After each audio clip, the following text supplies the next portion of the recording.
You ask Tiger to solve. This deals with linear equations with one unknown. The final result is x equals 2. Let's solve it step by step.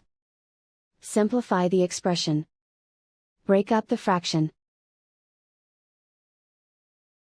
Find the greatest common factor of the numerator and denominator.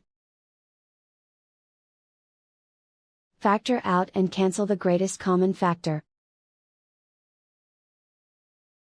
Group all constants on the right side of the equation. Subtract 2 from both sides.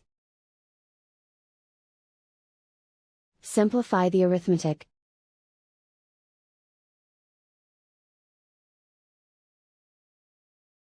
Isolate the x. Multiply both sides by inverse fraction 2 over 5.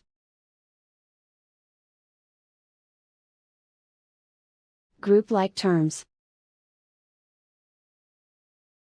Multiply the coefficients. Simplify the fraction. Multiply the fractions. Simplify the arithmetic. And so the final result is x equals 2.